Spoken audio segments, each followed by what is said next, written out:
വിഷ്ണുവും നടിയെ ആക്രമിച്ച കേസിൽ വിധി വന്നതിന് പിന്നാലെ അതിജീവിതയുടെ ആദ്യ പ്രതികരണമാണ് ഇതുമായി ബന്ധപ്പെട്ട് ഇപ്പോൾ വന്നിരിക്കുന്നത്. ലളിതമായ ഏറ്റവും മൃദുമായ വാക്കുകളിലൂടെ പക്ഷേ രൂക്ഷമായ വിമർശനമാണ് ഈ വിധിയുമായി ബന്ധപ്പെട്ട് ഇപ്പോൾ അതിജീവിത നടത്തിയിരിക്കുന്നത്.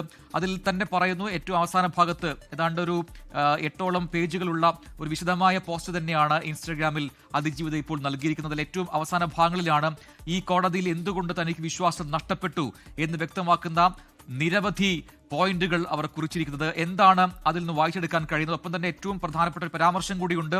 ഇതിൽ ഈ കേസുമായി ബന്ധപ്പെട്ട് ഒരാളുടെ പേരിലേക്ക് കാര്യങ്ങൾ വരുമ്പോൾ മാത്രമാണ് ഇതിൽ ഈ ജഡ്ജിന്റെ ഭാഗത്തും അത്തരത്തിൽ അനുകൂലമല്ലാത്ത രീതിയിലുള്ള ഒരു നിലപാടുണ്ടാവുന്നത് എന്ന വിമർശനവും കൂടി ഈ പോസ്റ്റിൽ വായിക്കാൻ കഴിയുന്നുണ്ടല്ലോ.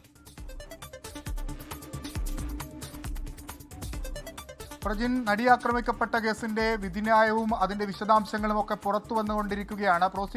പ്രോസിക്യൂഷന്റെ വീഴ്ചകൾ ഓരോന്നോരോന്നായി പുറത്തു വരുന്ന ഘട്ടത്തിലാണ് ആക്രമിക്കപ്പെട്ട നടി അതിജീവിത തന്നെ നേരിട്ട് വരികയാണ് ഈ വിഷയവുമായി ബന്ധപ്പെട്ടുള്ള പ്രതികരണത്തിൽ. ഒരുപക്ഷെ കഴിഞ്ഞ 7.5 വർഷം അവർ കടന്നുപോയിട്ടുള്ള മാനസിക ബുദ്ധിമുട്ടുകളും അവർ നടത്തിയിട്ടുള്ള പോരാട്ടത്തിന്റെയും ഒക്കെ സംരംഭമാണ് ഇന്നിപ്പോൾ അവർ പങ്കുവച്ചിട്ടുള്ള ആ പ്രതികരണം. ആ പ്രതികരണത്തിന്റെ തുടക്കം തന്നെ പ്രതികൾ ശിക്ഷിക്കപ്പെട്ടത് വേദനാജനകമായ യാത്രയുടെ വെളിച്ചത്തിന്റെ ഗണികയായി കാണുന്നുവെന്നാണ്. 1 മുതൽ 6 വരെയുള്ള പ്രതികൾ ശിക്ഷിക്കപ്പെട്ടത് പ്രതീക്ഷ നൽകുന്നുണ്ട് എന്നവർ വ്യക്തമാക്കുകയാണ്. കെട്ടിച്ചമച്ച കേസെന്ന് പലരും പരിഹസിച്ചിരുന്നു. അതായത് ഈ നടി ആക്രമിക്കപ്പെട്ട കേസ് കൃത്രിമമായി ചമച്ചതാണ്. അതിജീവിതക്കെതിരെ അതിരൂക്ഷ വിമർശനം അതുമായി ബന്ധപ്പെട്ട് പല കോണിൽ നിന്ന് ഉയർന്നിരുന്നു. അതങ്ങനെയല്ല, അങ്ങനെയല്ല എന്ന് പൊതുസമൂഹത്തിന് ബോധ്യപ്പെട്ടിരിക്കുന്നു. അത് യഥാർത്ഥ വസ്തുതയാണ്. താൻ അനുഭവിച്ച ബുദ്ധിമുട്ടുകൾ പൊതുസമൂഹത്തിന് ബോധ്യപ്പെട്ടിരിക്കുന്നു എന്നവർ പറയുകയാണ്. വിധി പലരെയും നിരാശപ്പെടുത്തി കാണും, പല ആളുകൾക്കും വലിയ സങ്കടമുണ്ടാക്കിയിട്ടുണ്ട്. പക്ഷേ തനിക്ക് അതിലൊരു അത്ഭുതവുമില്ല എന്ന് അവർ പറയുകയാണ്. അത് വിചാരണ കോടതിക്ക് നേരെയുള്ള ഒരു വിരൽ ചൂണ്ടൽ കൂടിയാണ്. അത് ആ വിചാരണ കോടതിയിൽ നിന്ന് നീതി ലഭിച്ചിട്ടില്ല എന്നവർ പറയുകയാണ്. നേരത്തെ തന്നെ അവർ അക്കാര്യത്തിൽ ഒരു വ്യക്തത പല ഘട്ടങ്ങളിലായി വരുത്തുകയും ചെയ്തിട്ടുണ്ട്. അതിന്റെ കുറച്ചുകൂടി ഒരു വിശദാംശമാണെന്നവർ ഈ പങ്കുവച്ചിട്ടുള്ള പ്രതികരണത്തിൽ ഉള്ളത്. നിയമത്തിന്റെ മുന്നിൽ എല്ലാവരും ഒരുപോലെയല്ല എന്ന തിരിച്ചറിവ് കഴിഞ്ഞ 7 വർഷത്തെ ഈ നിയമ പോരാട്ടത്തിൽ നിന്ന് എനിക്ക് മനസ്സിലായി എന്നവർ പറയുന്നുണ്ട്. മൗലിക അവകാശങ്ങൾ പോലും ഈ കോടതിയിൽ സംരക്ഷിക്കപ്പെട്ടില്ല എന്നവർ പറയുന്നു. കാരണം ഇൻ ക്യാമറ പ്രൊസീഡിങ്സ് നടത്തുന്നത് ഈ നടിയുടെ അല്ലെങ്കിൽ അതിജീവിതയുടെയൊക്കെ സ്വകാര്യത സംരക്ഷിക്കുന്നതിന് വേണ്ടിയാണ്. അവർ ആദ്യഘട്ടത്തിൽ പറഞ്ഞു തന്നെ 22ഓളം അഭിഭാഷകർ ക്രോസ് ചെയ്തു. അന്ന് താൻ നേരിട്ട മാനസിക ബുദ്ധിമുട്ട്, കടന്നുപോയ മാനസിക പ്രതിസന്ധി അത് അങ്ങേയറ്റം വിവരിക്കാൻ പറ്റാത്തതാണ്. കോടതി മുറിയിൽ കരയേണ്ട സാഹചര്യമുണ്ടായി. അതിൽ നിന്ന് തന്നെ തന്റെ മൗലിക അവകാശങ്ങൾ ലംഘിക്കപ്പെട്ടുവെന്ന് അവർ നേരത്തെ തന്നെ പറഞ്ഞതാണ്. വിചാരണ കോടതിയിൽ പബ്ലിക് പ്രോസിക്യൂട്ടർമാർ ഉണ്ടായിരുന്നത് തടവിലാക്കപ്പെട്ട നിലയിലായിരുന്നു എന്നാണ് അവർ പറയുന്നത്.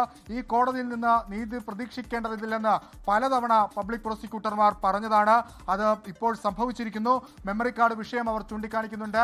നേരത്തെ മെമ്മറി കാർഡിൽ അന്വേഷണം വേണമെന്ന് വിചാരണ കോടതിയോട് ആവശ്യപ്പെട്ടെങ്കിലും ആ ആവശ്യം അംഗീകരിക്കപ്പെട്ടില്ല. കോടതി പിന്നീട് ഹൈക്കോടതി വരെ തനിക്ക് പോകേണ്ടി വന്നു എന്നവർ പറയുന്നു. വിചാരണ കോടതിയിൽ വിശ്വാസം നഷ്ടപ്പെട്ടതോടെ രാഷ്ട്രപതിയുടെയും പ്രധാനമന്ത്രിയുടെയും ചീഫ് ജസ്റ്റിസിന്റെ അടുത്തേക്ക് വരെ ഈ നടി പോയത് നമ്മൾ കണ്ടതാണ്. അവർ പറയുന്ന ഒരു പ്രധാനപ്പെട്ട പോയിന്റ്, കുറ്റാരോപിതരിൽ ഒരാളുടെ കാര്യത്തിലേക്ക് കടക്കുമ്പോൾ മാത്രം കേസ് അതുവരെ കൈകാര്യം ചെയ്ത രീതിയിൽ നിന്ന് മാറ്റം സംഭവിക്കുന്നതായി പ്രോസിക്യൂട്ടർ പറഞ്ഞു.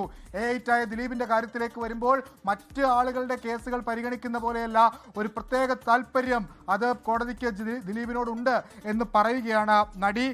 ഒപ്പം അവർ പറഞ്ഞ് അവസാനിപ്പിക്കുന്നത് ഇങ്ങനെയാണ്: അധിക്ഷേപവും നുണപ്രചരണവും നടത്തി ആക്രമിക്കുന്നവർ അത് തുടർന്നുകൊള്ളൂ, അതിനാണ് നിങ്ങൾ പണം കൈപ്പറ്റിയതെന്ന് അതിജീവിത വ്യക്തമാക്കുന്നു.